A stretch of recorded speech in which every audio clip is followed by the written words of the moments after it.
skip, skip. But when does this game get good? Today I want to talk to you about the inverse square law and what that has to do with the stars. Let's go! The professional guessers at NASA tell us that the closest star to Earth is Proxima Centauri. Proxima Centauri is a very distant 25 trillion miles away from Earth. Now before we go any further, I want to ask you, do you know how long 1 trillion seconds is? You guessed it. 1 trillion seconds is 31,709 years. 25 trillion seconds is 792,745 years. So to put that in perspective, if you were to travel 1 mile every second, it would take you 792,745 years just to get to Proxima Centauri. Now, since we have a pretty good understanding on how vast of a distance 25 trillion miles is, I want to talk about the inverse square law of light. In physics, the inverse square law of light states that when you double your distance, the intensity of the light source is 1/4 of what it was at your original distance. If you triple the original distance, it is 1/9 the original intensity. If you go 10 times further away than what you originally started, the intensity of the source would be 1/100th of the original intensity. Because light, no matter what the source is shaped like, spreads out over distance. This same exact law applies to radiation. So, taking these laws of physics into consideration, do you really think we would still be able to see the light of the stars at that distance? Do you think the light from that distance would be intense enough to be weakened at such an accelerated rate and still be observable here on Earth? And that's just the closest star. Mintaka, a star in Orion's belt, is 1,239 light years away from Earth. 1 light year is 5.88 trillion miles, so that puts Mintaka a total of 7.2 quadrillion miles away from Earth. I mean, honestly, does it make more sense that the light from these stars and the light and radiation from the sun defy all laws of physics? Or does it make more sense that the sun and stars are much closer than what NASA tells us? Just think about it. Shout out to all you guys, man, out here making new flat earthers every day. I mean, we're planting the seed. I mean, globe is creating new flat earthers creating new flat earthers. We're planting this.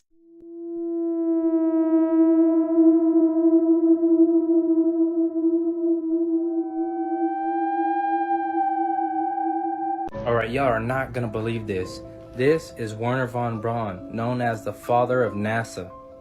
He also led the development of the Saturn V rocket that allegedly took Apollo 11 to the moon. And this is what I mean when they love to put the truth right in your face. When he passed away, he left a Bible verse on his tombstone, which reads, "The heavens declare the glory of God, and the firmament showeth his handiwork." Now why would a dude that believes in space put a Bible verse talking about the firmament that directly contradicts space? Maybe because he knew we live under a firmament? And what does NASA mean in Hebrew? To lead astray, to delude, beguile, deceive. Also, ever notice what this is going through NASA's logo is? Well, let me show you. But do you guys ever notice when they do their launches, they always say T-? It's all just a coincidence, huh?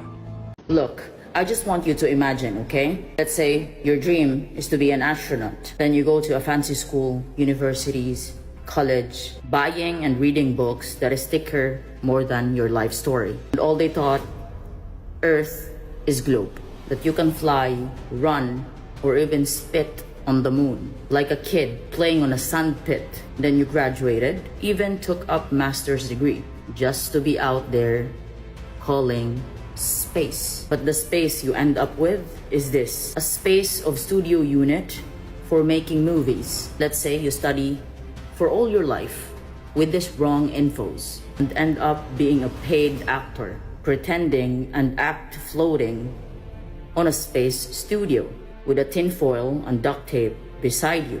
If I were you, dreaming to be an astronaut, it would hurt my guts. And upon studying farther, and you find out Earth is flat, and it's stationary, not moving, the sun, stars, and moon are inside the firmament, and it's local, I know truth is risky and it's so painful, but it will set you free from this delusional programming that you came from the evolution of monkey. You know how many people sit in this world in a meeting and don't even agree with it and don't say anything because it's detrimental to their short-term jobs or career?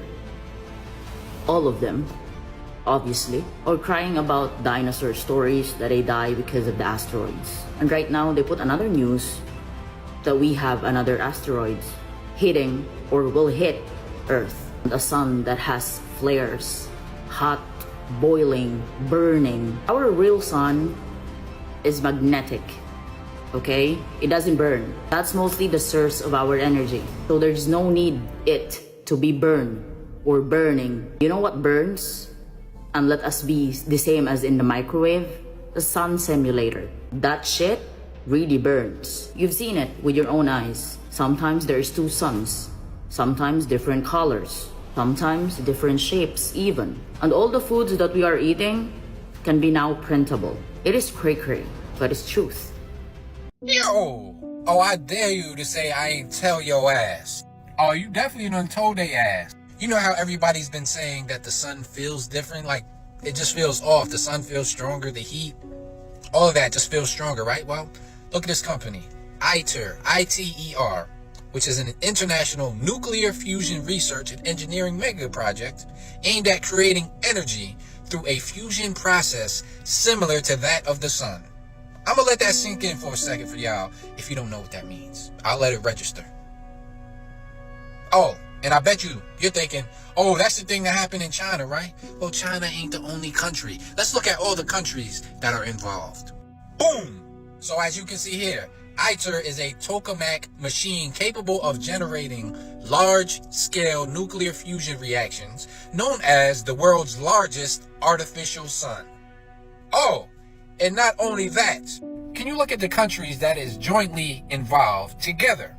You got China, the whole European Union, India, Japan, South Korea, Russia, and the good old US of A. You don't believe me? Here's a part of the article that says the same thing with the same countries being jointly implemented of this. Come on. But, you know, we're at war with Russia and China and all these other countries. But there's two things in the world that all these countries will stand together on.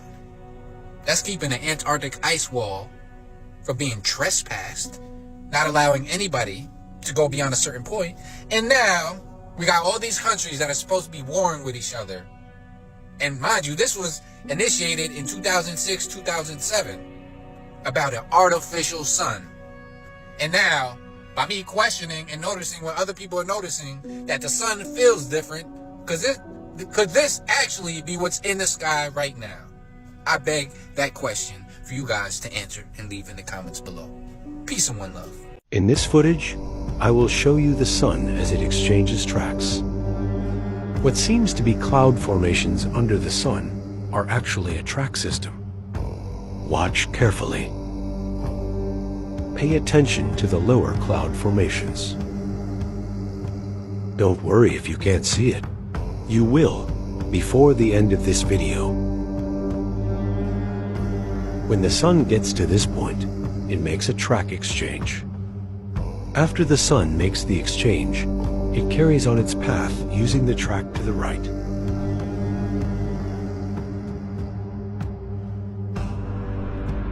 Let's take a look at the processed footage. In the processed footage, you can now see the tracks interlinking within one another.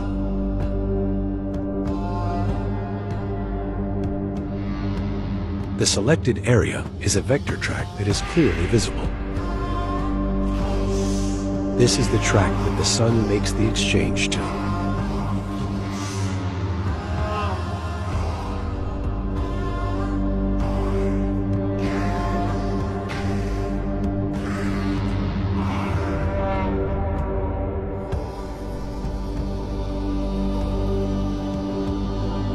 Christians should all know that NASA's full of shit. If you're sitting up here laughing at me because I'm telling you the truth, you're the problem. But when we get to heaven, you ain't gonna be laughing at me, buddy. I'm gonna be laughing at you. NASA's all lying. They're just trying to get you to where you don't believe in God. And that's why the lie of the round earth, the spinning earth that orbits the sun, that's where it comes into play. Why are you so obsessed with telling them it's flat? I'm going to break it down as simple as possible. Okay. If they can convince you that the earth is 13 billion years old, it come out of the Big Bang, and we evolved from monkeys, there's no need for God. When you realize that the earth is an enclosed system, there's a firmament over it, just like the Bible said, and that the sun and the moon are the exact same size, and that they circle the earth, you're going to realize something intelligent put that here for life on this planet to flourish. And I'm telling you what it is, it's God. Does the Message Bible take a dig at flat earthers? Psalm 17:14 says, God, break these mortals, these flat earth people who can't think beyond today.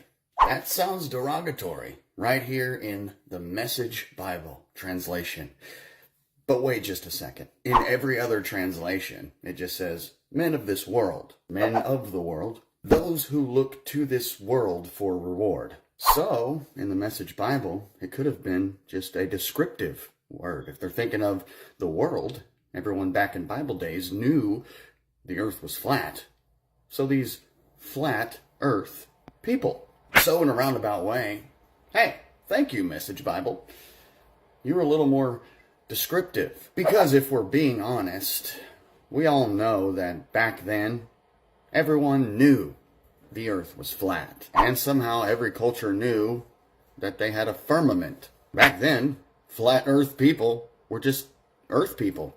Because the earth was flat and still is. NASA cancels its moon rover mission! And they called it the Viper Lunar Rover. It's funny, Wikipedia has its own canceled Apollo missions page. And you can just type in NASA cancels and just scroll and scroll forever. What about Artemis? They've postponed that, and it seems that anytime NASA tells us we're going to the moon and staying, it's like years pass by and still nothing. Look at all these cancels. Oh, and yesterday, July 16th, was when the original Apollo mission took place, which July 16th is World Snake Day, and you can type in NASA July 16th and scroll forever and see how many times they've done something on July 16th. On World Snake Day, they gotta pay homage to their master, I guess. With artificial intelligence being at the level that it is today, I would think NASA would be all about carrying on with missions and using the artificial intelligence and the CGI at a whole new level. You would think faking space would be a breeze today. But something's got them a little stirred up, I guess, and hiding in the shadows, slithering like snakes. If this was an airplane flying around a globe, it would fly along and then it would have to tilt its nose down. If you take a gyroscope onto an airplane, or even if you just sit on an airplane, you'll never ever experience it just suddenly dip like this, which is what it would need to do if you were going to fly around the world. However, if we lived on a flat plane, which we do, the airplane would fly along on a constant. That's the experience that we feel on an aircraft. Wake up, sheeple. There is a fatal flaw in the globe Earth model. Let me explain. Since the Earth's core is meant to be molten lava, okay, and on the surface of the Earth is covered in water all over. Now, according to the globe Earth model, water is affected by gravity, which means it's forced downwards. Surely in this model water would escape downward towards the core, extinguishing the core.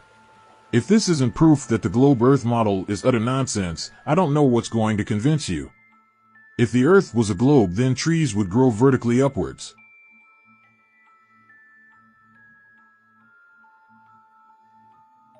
This is a circle, right? This was a helicopter, and it flew in a straight line. It would fly off into space. That only. It wouldn't work, would it? Helicopters can't fly to space. That's because we live on a flat plane. Make it make sense. Can anybody tell me what is wrong with this model? Because I can see straight away, the sun is on fire. Okay, let's look at the fire triangle. Fires need oxygen, heat, and fuel. In space, there is no oxygen. There's no atmosphere out here. How could the sun still be burning? Come on, guys, wake up. So, Wendy, this is just for you. I'm going to show you that the large dome is in place and the small dome represents our vision of the sky. So, gonna do it and show how the 24-hour sun in Antarctica is absolutely possible on the flat Earth with the celestial dome and the way we view the sky as a concave sky. So here we go. Gonna be moving the light around the top of the celestial dome, and it will follow the path of the Tropic of Capricorn. And what you're going to see is in the glass dome, you're going to see the sun make a 24-hour circle in Antarctica below South America, which is, I believe, where the final experiment is going to take place. So if they're far enough south, they could very possibly see a 24-hour sun, which does not refute the flat Earth, because we can absolutely demonstrate it right here live. So if I can demonstrate it live with the model and the map, then it's not a refutation of a flat Earth. It's possible on the flat Earth. I don't care whether it happens or not. I think we probably don't see a full 24-hour sun unless we go far enough south, and yeah, we probably would, based off of these assumptions, which the flat Earth makes these assumptions, period. Now, whether people understood that or not, because they haven't dug deep enough, doesn't matter. But that wasn't all directed towards you, Wendy, but you asked for me to do this, so I'm doing it for you. Gonna zoom in now onto the small dome. And I'm gonna move the sun. See, look at that. See the sun inside that dome? I'm following the Tropic of Capricorn. Now this way, you're gonna get a lot more reflection, because obviously it's not to scale and perfect here, but you can see how the sun is perfectly mimicked by the concave view that we view the sky with.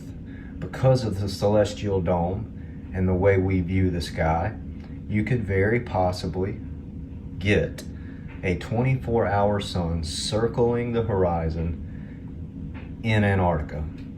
It's not impossible on a flat Earth. I've just proven it's not impossible. So the final experiment, which is not an experiment, it's an observation that has set out to debunk flat Earth with this 24-hour sun observation, has already failed. Before it even starts, it's already failed, because we can clearly demonstrate how it happens. All the evidence points to we live on a flat surface. It came in the mail and y'all are opening it with me. Ooh. Smell it. Woo!